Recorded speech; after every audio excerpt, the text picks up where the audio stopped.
हामीले ज्ञान आर्जन गरिरहेका हुन्छौँ, समाजको कल्याण गरिरहेका हुन्छौँ, अविद्याको अज्ञानताको मूलोच्छेद गरिरहेका हुन्छौँ। राग द्वेष मोह अहंकार घमण्ड जस्ता विष हामीले संलैरहेका हुन्छौँ, त्यसलाई परिशोधन गरिरहेका हुन्छौँ अनि हामी आफ्नो गन्तव्य बुद्ध तत्त्व ज्ञानको नजिक नजिक पुगिरहेका हुन्छौँ। त्यस कारणले गर्दा श्रद्धालु भक्तजन, मलाई थाहा छ तपाईहरु कतिजनालाई सायद यो बुझ्नमा कठिन पनि भएको हुन सक्छ, गाह्रो भएको पनि हुन सक्छ, तर गाह्रो भएर कुनै उपाय नै छैन, कठिन भएर कुनै उपाय नै छैन। हामीले एक न एक दिन यो बुझ्नु नै छ। आज नबुझ्नु भए पनि भोलि तपाईले बुझ्नै पर्छ। जबसम्म हामी बुझ्दैनौं तबसम्म हामीले यस्तो अनन्त जुनी लिएर अनन्त कल्पसम्म हामीले दुःख भोग्नु पर्छ। त्यस कारणले गर्दा सेम्गी न्यासो नामक एउटा ग्रन्थमा भन्नुभए जस्तै गुरु पद्मसम्भव भन्नुहुन्छ, यो संसारमा यति जन्म ग्रहण गरिसक्यो, यो चित्तले यति धेरै जन्म ग्रहण गरिसके, अब थकित भयो। सेम्गी न्यासो, यो धर्म यो मनलाई चाहिँ एउटा आराम दिनुस् भनेर गुरु पद्मसम्भवले एउटा उपदेश गर्नु भएको छ। जस्तै मानिलिउँ यो हामी यात्रा गर्ने क्रममा एउटा आफ्नो गाउँबाट निस्किसके पश्चात एउटा शहरमा पुग्छौं, त्यसपछि अर्को शहरमा पुग्छौं, त्यसपछि अर्को शहरमा पुग्छौं। र हरेक शहरमा जाने क्रममा हरेक रातमा चाहिँ हामी अनि गेस्ट हाउसमा बस्नुपर्ने हुन्छ, होटलमा बस्नुपर्ने हुन्छ। र आज यो होटलमा भोलि त्यो होटलमा गर्दा गर्दा गर्दा कति होटलमा बसिरहने, अब थकित भइसक्यो। योदेखि त्यहाँ, त्यहाँदेखि त्यहाँ, त्यहाँदेखि त्यहाँ। सोही बमोजिम हामीले यो देह, त्योदेखि अर्को देह, त्योदेखि अर्को देह गर्दै अनन्त कोटि जन्महरू हामीले ग्रहण गरिसक्यौं। त्यस कारणले गर्दा नागार्जुन पनि भन्नुहुन्छ, यदि हामीले जन्म ग्रहण गरेको, यो जन्म ग्रहण गरेर दुःख पाइकन हामी रुएको आँसुले सङ्कलन गरेको भए यो महासागरको पानी भन्दा पनि बढी हुन्थ्यो अरे। हामी संसारमा जन्मेर कोही बेला छोरा मर्छ, कोही बेला छोरी मर्छ, कोही बेला स्वास्नी मर्छ, कोही बेला लोग्ने मर्छ, कोही बेला आफूले चिताएको काम पुग्दैन, आफूलाई हानि हुन्छ, अन्नबाली नष्ट हुन्छ, आफ्नो दुःख नष्ट भएर जान्छ, खेरो जान्छ। त्यस्तो प्रकारको संसारिक दुःख पाएर चाहिँ हामीले आफ्नो आँखाबाट आँसु झारेको त्यो पानीहरू, आँसुहरू हामीले एउटा कुनै पात्रमा यदि सम्भव भएर त्यहाँ राखेको भए, थुपारेको भए, आज हाम्रो यो समुद्रहरू, महासमुद्रमा जति पानी छ त्यो पानी भन्दा पनि बढी हुने थियो अरे। त्यति धेरै हामी दुःख पाएर रुइसकेका छौँ, तर पनि हामीलाई विगतको एउटा जन्म पनि थाहा छैन। आज हामी नयाँ जन्मेको बालक जस्तो हामीलाई लाग्छ। हामी यो संसारमा जन्मेर यति धेरै मर्यौं र यो देहभित्रको हाड, यो शरीरभित्रको हाडलाई चाङ लगाएर राख्ने हो भनेदेखि, भएर राख्ने थुपार्ने हो भने यो सुमेरु पर्वत भन्दा पनि अग्लो हाम्रो एकजना व्यक्तिको मात्र हाड भइसक्थ्यो अरे। त्यति धेरै मृत्यु हामीले प्राप्त गर्यौं। हामीले नरकको मात्रा, मनुष्यको परे जाओस्, अरूको परे जाओस्, नरकमा मात्र, चिसो नरकमा निर्वस्त्र जन्मेर चाहिँ कठौरिएर आछु किवी सोथम्बा छुबुर्चेन छुबुर दोल्वा पेमा तर्गेबा पेमा छिम्बो तर्गेबा नामक 8वटा अष्ट त्यस्तो प्रकारको चिसो शीत नरकमा जन्मेर चाहिँ हाम्रो शरीर फुल्लिएर कुहेर सडेर कमलको फूल जस्तो एकदम शरीर त पत्र पत्र भएर दुःख पाएर हामी नरकमा कति मर्यौं होला। ती नरकको जुनी मात्र, शीत नरकको जुनी मात्र हामीले गन्ती गर्नु पर्दा यो पृथ्वीको माटो, सिङ्गो पृथ्वीको माटोलाई बयरको दाना जत्रो गोलो पारेर यो शीत नरकमा मैले यति जन्म लियो भनेर 1, 2, 3 गरेर गन्ती गर्दाखेरि हाम्रो नेपालको मात्र होइन, सम्पूर्ण पृथ्वीको माटो बरु सिद्धिएर जाला। तर हामी शीत नरकमा मात्र यतिचोटि जन्मेछु भनेर हाम्रो जन्म गन्ती गरेर सकिँदैन भनिएको छ। भनेपछि हामीले कति जन्म ग्रहण गर्यौँ होला। आज हामी भाग्यवश मानव रत्न चोला पाएको छौँ। हामीले हरेक कुरा हामी चाहेको खण्डमा बुझ्न पनि सक्छौँ। हरेक कुरा अभ्यास गर्ने हामीमा सौभाग्य पनि हामीलाई प्राप्त छ। र यस्तो बेलामा आफ्नो आँखाले नदेखे पनि कमसे कम बुद्धहरू, बोधिसत्वहरू जसले आफ्नो धम्म चक्षुद्वारा देख्नुभयो, जसले हामी जस्ता प्राणीको उद्धारको लागि भनेर राजकीय सुखलाई त्याग्नुभयो, राजकीय प्रतिष्ठालाई त्याग्नुभयो, अनन्त शान्तिलाई त्याग्नु भइकन जङ्गलमा प्रवेश गरेर भोक र प्यास र निराहार भएर उनले ती बोधि ज्ञान प्राप्त गर्नुभयो। र बोधि ज्ञान हामी जस्तो बहुजन हित र सुखको निमित्त बनेर हाम्रो उद्धारको निमित्त जसले उपदेश दिनुभएको छ, पुत्र र छोराछोरी समान सम्झेर त्यस्ता महान व्यक्तित्वको कमसेकम हामीले उपदेशलाई सिरोपर गर्न सक्यौँ भनेदेखि अवश्य पनि हाम्रो यहाँनिर उद्धार हुनेछ। हामीले कहिले पनि पायसी राजा जस्तो मिथ्या दृष्टि पोख्नु हुँदैन। पायसी राजा जस्तो मिथ्या दृष्टि पोख्यौँ भने के हुन्छ? एक समयमा पायसी राजा, म अहिले एकछिनपछि उहाँको एउटा कथा तपाईँहरूलाई भनेर सुनाउने छु। पायसी राजालाई लाग्थ्यो उनले नदेखेको कुरा सबै झुटो हुन्छ, आफूले अनुभवै नगरेको कुरा कसरी स्वीकार्ने भनेर पायसी राजाको त्यो खालको धारणा थियो। र फल र ज्ञानले पाकेको महाकाश्यपले यति राम्रो ढङ्गले उहाँलाई बताउनुभयो, हेर राजन, तिम्रो अगाडि कुनै एउटा जन्मान्ध व्यक्ति, जन्मदेखि नै अन्धा, आफ्नो शरीर नदेख्ने, अरूको शरीर नदेख्ने त्यस्तो व्यक्ति तपाईको अगाडि आएर तर्क गर्नु थाल्छन्।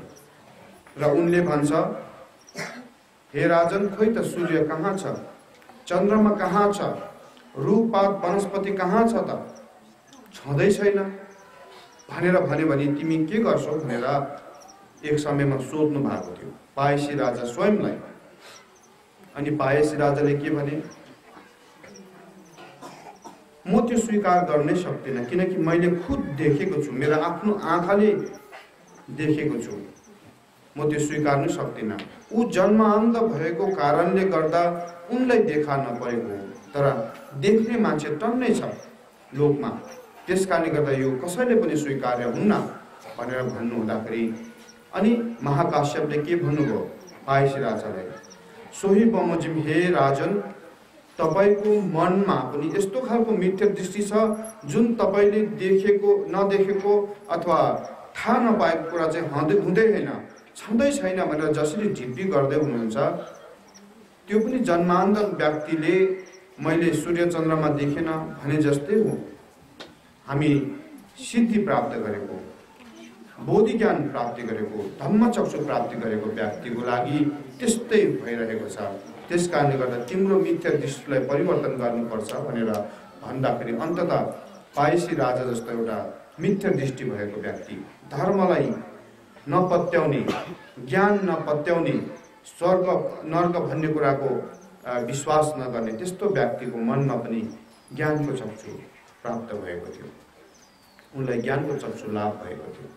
सोही बमोजिम, हामी आज हाम्रो अवस्था कस्तो छ भन्दाखेरि हामीले विगतको कुनै पनि कल्पहरू, कुनै पनि जुनीहरू हामीले सम्झन सक्दैन, हामीले देख्न सक्दैनौँ, असम्भव छ हाम्रो लागि, किनकि हामीलाई लै मिकिङ हुन्छ, देव अभिज्ञ चक्षुहरू हामीलाई प्राप्त छैन, लै नवे हुन्छ, अनि देवको गहन विज्ञानहरू हामीलाई, अभिज्ञहरू हामीमा प्राप्त छैन।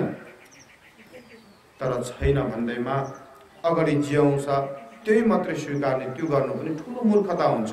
अघि पायसी राजा जस्तो एउटा ठुलो त्यस्ता मिथ्या दृष्टहरूले पनि आखिरी धर्म स्वीकार्न परेको थियो, यथार्थतालाई स्वीकार्नु परेको थियो, अनि उनीहरूले आफ्नो जीवन कल्याण गर्न परेको थियो भनेदेखि तपाईँ हामी अवश्य पनि त्यो ज्ञानको अमृतले भिजेको व्यक्ति हौँ, हामीले त्यो स्वीकार्नु पर्दछ।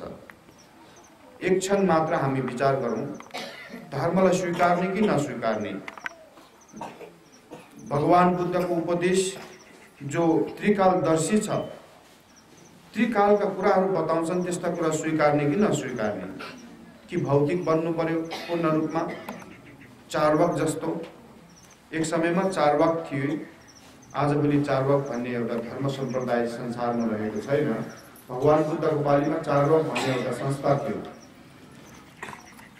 चारवाकको संस्थापक गुरु चाहिँ बृहस्पति, जो देवताहरूको पनि गुरु थिए।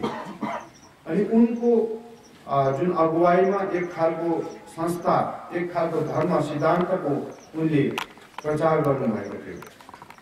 के भनेर प्रचार गर्नुभएको थियो भन्दाखेरि यो जन्म बाहेक पछिल्लो जन्म छैन। मानिसहरू एकचोटि जन्मेपछि पछि पुनः जन्मिँदैन, मृत्युपछि ऊ एउटा विलय भएर जान्छ, अन्तर्धान भएर जान्छ भनेर भन्थ्यो। र हामी संसारमा जन्मने पनि पूर्व जन्मको कर्मले गर्दा जन्मेको होइन, यो आफै जन्मेको। यो चाहिँ जसरी च्याउ जङ्गलमा, मैदानमा, खेतहरूमा च्याउ जसरी उम्रिन्छ, च्याउको बीजारोपण गर्नु पर्दैन, त्यस्तै गरिकन हामी प्राणी पनि त्यसरी जन्मेको हो। हाम्रो कुशल र अकुशल कर्मको कुनै प्रभाव रहँदैन हाम्रो जीवनमा। हामीले गरेको कुशल कर्मको कुनै महत्त्व पनि रहँदैन जीवनमा भनेर भन्ने गर्दथे।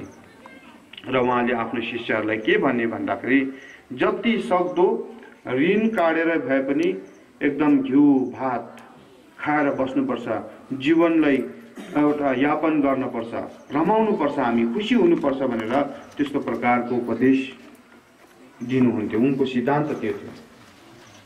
त्यस्तो प्रकारको हामी सिद्धान्तलाई मान्ने पनि होइन। हामीले धार्मिक अथवा भौतिक दुई मध्ये एउटा जीवनको माध्यमलाई अपनाउनु पर्छ। हामी धार्मिक हो भने त्यो धार्मिक सिद्धान्त अनुसार हामी हिँड्नै पर्छ। त्यो धर्मले हामीले कहाँ पुर्याउनु खोजेको छ? धर्मले सबैभन्दा पहिला श्रोतापत्ति भन्ने त्यो गन्तव्यमा तपाईँहरूलाई पुर्याउँछ। त्यस पछाडि सकृतगामी, त्यस पछाडि अनागामी, त्यस पछाडि अरहत, त्यस पछाडि बोधिसत्व, त्यसपछि तपाईँहरूलाई बुद्ध तत्व त्यस क्षेत्रमा तपाईँहरूलाई पुर्याउने काम गर्छ। यदि सकृतगामी अथवा श्रोतापत्ति हामीले राम्रो लाग्दैन भनेदेखि हामीले धर्म नमान्दा पनि हुन्छ। तर श्रोतापत्ति अर्थात् मोक्षको स्रोतमा बग्ने र मोक्षको सुखलाई अनुभूति गर्ने महान व्यक्तित्व, जसले अतीतका कुरालाई पनि भाप्न सकोस्, जसले अनागतका कुराहरूलाई पनि अन्दाज गर्न सकोस्, अनुमान गर्न सकोस् र वर्तमानलाई पनि सुख र शान्तिपूर्वक जीवनयापन गर्न सकोस्, जो अनन्त सुख दुःखमा पनि रमाउन सकोस्। सुखमा त झन् रमाउनै भयो। त्यस्तो प्रकारको व्यक्तित्वलाई श्रोतापत्ति भनिन्छ। यदि हामी त्यस्तो व्यक्ति बन्न चाहन्छौँ, सानोतिनो कुराले, नकारात्मक कुराले पनि अत्यन्तै प्रभावित हुने, क्रोधित हुने, ईर्ष्यालु हुने, हिखालु हुने त्यस्तो खालको व्यक्ति बन्न चाहन्छ भनेदेखि हामीले धर्म अंगीकार नगर्दा हुन्छ। समृद्धि अर्थात् कुनै उपाय अनुशासनमा नरहिकन हामीले परमार्थ सत्य अर्थात् ज्ञानलाई लाभ गर्न सकिन्न। अनुशासन नियम उपायहरूमा नरहिकन हामीले के गर्न सक्दैन? परमार्थलाई पाउन सक्दैनौँ, अर्थात् ज्ञानलाई लाभ गर्न सकिन्न। ज्ञान लाभ नगरिकन परिनिब्बान जो महासुख हो त्यसलाई लाभ गर्न सकिन्न भन्नुभएको छ। त्यस कारणले गर्दा हामीले पारमीहरूलाई अर्थात् पारमिताहरूलाई लाभ गर्नको लागि कुराहरू, उपायहरू हामीले बुझ्न पर्दछ।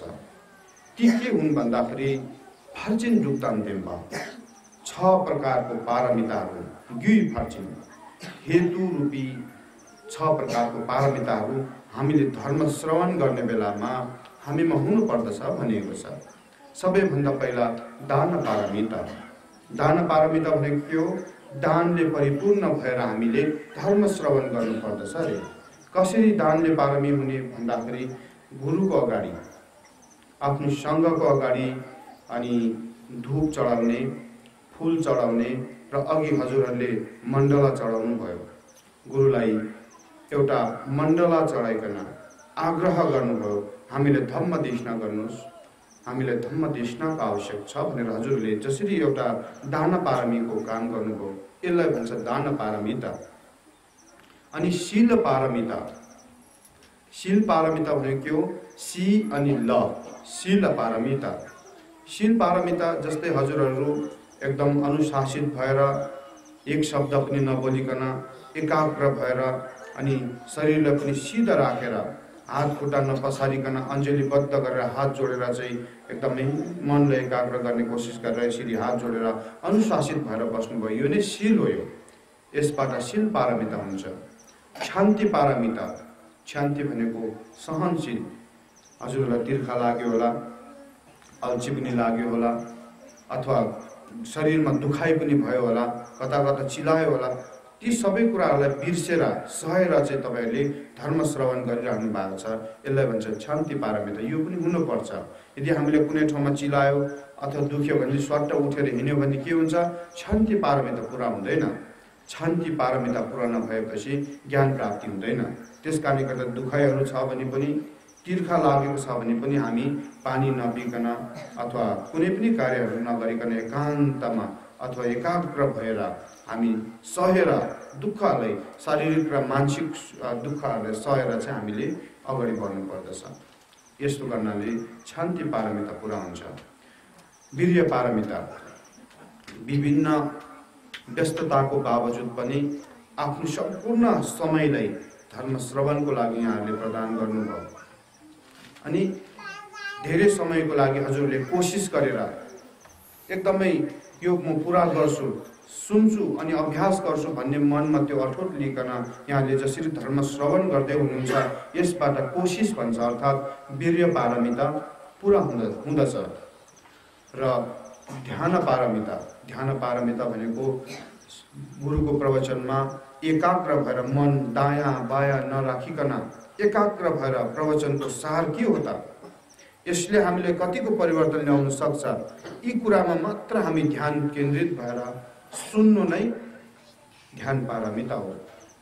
र हामीलाई लागेका, हामीले नजानेको विषयवस्तु, प्रवचनबाट पनि हामीले नबुझेको विषयवस्तुलाई पुनः हामीले प्रश्नको माध्यमबाट यो के हो, कसरी बुझ्न पर्दछ सोध्नु भइकन अनि आफ्नो समस्या, आफूले नजानेको विषयवस्तुलाई प्रकाश पार्नु नै प्रज्ञा पारमिता हो। यसरी 6 पारमितामा सम्पन्न भएर हामीले धर्म श्रवण गर्नुपर्दछ भनेको हुँदाखेरि सधैँ नै हामीले यस्तो प्रकारको यदि 6 पारमितामा युक्त हुन सकेको खण्डमा तपाईँ हामी साँच्चै नै धर्मको हरेक थोपा, अमृत रूपी थोपालाई हामीले सेवन गरेको हुन्छौँ। हरेक पल पलमा हामीले आफ्नो जीवनमा ठुलो सुधार ल्याइरहेको हुन्छौँ। यी कुराहरू म यहाँहरू समक्ष राख्दै आजको प्रमुख विषयवस्तु यहाँहरू सधैँ हर दिनमा गर्नुहुने, दिन र बेलुकी, बिहान बेलुकी गर्नुहुने पूजा पाठ सम्बन्धमा म यहाँहरूलाई बताउन चाहन्छु। किनकि पूजा पाठबाट धेरै ठुलो लाभ उठाउन सकिन्छ। बौद्ध धर्ममा हरेक कुरा दर्शनले अलङ्कृत भएको हुँदाखेरि पूजा पाठबाट पनि हामी मोक्ष प्राप्ति गर्न सक्छौँ। तर त्यसको विधि र विधान हामीले अनुसरण गरेको हुनुपर्छ। विधि र विधानमा रहेर पूजा पाठ गरेको हुनुपर्दछ, अनि मात्र हामीले मोक्षलाई प्राप्ति गर्न सक्छौँ, यहीलौकिक जीवनको सुखलाई प्राप्ति गर्न सक्छौँ, नत्र हामीले पाउन सक्दैनौँ। तर त्यसभन्दा पनि सबैभन्दा पहिला हामीमा आस्था हुनुपर्छ, बुद्ध धर्म सङ्घप्रतिको अनि श्रद्धा हुनुपर्छ। यदि श्रद्धा भएन भनेदेखि हामीले जति पूजा पाठ गरे पनि केही पनि लाग्दैन। श्रद्धा, हाम्रो बौद्ध इतिहासमा श्रद्धाको धेरै ठुलो स्थान। जो व्यक्तिमा श्रद्धा छ, जो व्यक्तिमा आस्था छ, त्यो व्यक्तिले हरेक चमत्कार गर्न सक्दो रहेछ भन्ने कुरो इतिहासले यसलाई प्रमाणित पनि गरेको छ। काठमाडौँको इचङ्गुर त्यहाँ नारायण मुनिको एउटा खाल्टोमा, हामीलाई जहाँसम्म याद छ सायद त्यहीँ नै हुनुपर्छ, एउटा शिष्य, एउटा यस्तो शिष्य थिए, उनको दिमागको अवस्था अत्यन्तै कमजोर, जति पढाए पनि बुझ्न नसक्ने, जति भने पनि मनमा राख्न नसक्ने त्यस्तो खालको अवस्थाको पनि एउटा शिष्य थिए। गुरुको मनमा लाग्यो यो शिष्यलाई मैले ज्ञानको कुरा बताएर साध्य छैन, फेरि यसलाई त उद्धार त गर्नु नै पर्छ। मेरो अगाडि शरणमा आयो, मलाई यसले धेरै कुरा मान्छ अनि सबै कुरा सुनेर आएपछि मेरो त कर्तव्य हो भनेर उनलाई एउटा सोच आएछ। के गर्ने यो बच्चामा, यो मेरो शिष्यमा के चाहिँ खुबी छ त, यसको गुण के छ त, के गुणलाई सदुपयोग गरेर यसलाई अगाडि बढाउनु पर्यो, शिक्षा ज्ञानमा अगाडि ध्यानमा अगाडि बढाउनु पर्यो भनेर उनको गुणहरू विचार गर्न थाले। ज्ञान भने ज्ञान त छैन, इन्द्रियहरू पनि त्यति सक्रिय छैन, अरू जस्तो बाटो पनि छैन, धेरै दुःखहरू पनि नगर्ने, आफूले परीक्षण पनि गरेको छैन। अनि के रहेछ त गुण भने यसो हेर्दा लाग्दा यति धेरै श्रद्धा रहेछ उनको मनमा कि आफूले जे भनेको पनि मान्न सक्ने, कि जे भने पनि उसलाई स्वीकार्य हुने, गुरुले भनेपछि जे पनि उसलाई स्वीकार्य हुने, गुरु एकदम ठुलो भगवान नै हो भन्ने खालको श्रद्धा चाहिँ उनको मनमा रहेछ। बुद्धि छैन, ज्ञान छैन, अनुभव छैन, कुनै कुरा जानेको केही पनि छैन, तर त्यो बच्चामा यति धेरै श्रद्धा कि गुरुलाई चाहिँ भगवान सर मान्ने, स्वयं गुरुलाई चाहिँ भगवानको एक रूप मान्ने खालको श्रद्धा चाहिँ उनको मनमा रहेछ। यो श्रद्धाकै बलले म यसलाई मोक्षपट्टि लानु पर्यो भनेर उनको मन उसलाई परीक्षण गर्ने एउटा इच्छा जागेको छ। गुरुलाई एउटा खाल्टामा लगिकन पस्यो भित्र भनेर भन्नुभयो। भित्र पसे, लु अब तेरो टाउकोमा भैँसीको राँगाको सिङ छ भनेर ध्यान गर भनेर भन्नुभएछ। त्यो बच्चामा श्रद्धा भएको कारणले गर्दा, आस्था भएको कारणले गर्दा किञ्चित पनि शङ्का उत्पन्न भएन कि गुरुले किन चाहिँ भैँसीको सिङ चाहिँ मेरो टाउकोमा छ भनेर ध्यान गर्नु लगाएको, मेरो टाउकोमा त छैन। यदि हामी जस्तो ज्ञानी भएको भए किन हामीले मोक्षको बाटो बताउनुहोस्, किन भैँसीको सिङ ध्यान गर्ने, भैँसीको सिङ उम्रिँदाखेरि के हामीले मोक्ष पाउँछौँ भन्ने तर्क वितर्क सायद जाग्नु सक्थ्यो होला। तर त्यो बाबु, त्यो बच्चामा श्रद्धाको कारणले गर्दा गुरुले जे भने पनि उनको लागि अमृत वचन। उनले कहिले पनि न संकीर्ण दृष्टिकोणले हेरे, न कुनै प्रश्न नै तेर्साए। गुरुले मलाई उपकार गर्नुभयो, मैले गुरुको वचन पालन गर्नुपर्छ भनेर एक्कासी त्यो श्रद्धाको कारणले गर्दा खाल्टोमा बसेर मेरो टाउकोमा राँगाको सिङ छ, मेरो टाउकोमा राँगाको सिङ छ भन्दै बोल्दै राँगाको सिङ ध्यान गर्न थाले। आफ्नो टाउकोमा राँगाको सिङ भन्दै त्यहाँ टाउकोमा अनि राँगाको सिङ छ भनेर ध्यान गर्न लगाए। त्यस्तै भन्दै जप गर्दै उनले राँगाको सिङ ध्यान गरे। नभन्दै केही महिना पश्चात त टाउकोमा निकै गरौँ भएको जस्तो, अलिकति नौलो कुरा केही पलाएको जस्तो प्रतीत हुन थाल्यो, उनले आभास हुन थाल्यो। भरे गुरु पछि आएर, केही महिनापछि आएर हेर्दा त साँच्चै नै चेलाको टाउकोमा राँगाको सिङ छ। यो बच्चामा श्रद्धाको बलले गर्दा, जे भने पनि यो मान्य भएको कारणले गर्दा, श्रद्धाको कारणले गर्दा यसले छिटो मोक्षलाई प्राप्ति गर्ने रहेछ भन्ने कुरा थाहा पाएपछि पछि गएर त्यो सिङ पक्रिँदाखेरि पनि सबैले पक्रिन सक्ने, सबैले देख्न सक्ने खालको समेत ठुलो बनाए उनले। र पछि गएर उनको गुरुले के थाहा पायो भन्दाखेरि यसको समाधि यसलाई लाभ भएको छ। अब यसलाई यो पहिला राँगाको सिङ यसलाई अन्तर्धान गराएर अरू समाधिमा लानु पर्यो भनेर, अब तिमीले आजदेखि तिम्रो टाउकोमा राँगाको सिङ छैन भनेर ध्यान गर भनेर लगाउनु भयो ध्यानमा। फेरि त्यो साधक अघिकै खाल्टामा बसेर मेरो टाउकोमा राँगाको सिङ छैन, राँगाको सिङ छैन, राँगाको सिङ छैन भनेर गर्दा गर्दा केही महिना पश्चात फेरि राँगाको सिङ हराएर गयो। अनि पछि गुरुले योलाई समाधि प्राप्त भएको रहेछ, यसलाई समाधिमा लाउनु पर्छ भनेर अन्य समाधिमा लगाएर उनलाई मोक्षको त्यस द्वारसम्म प्रवेश गराउनु भएको थियो।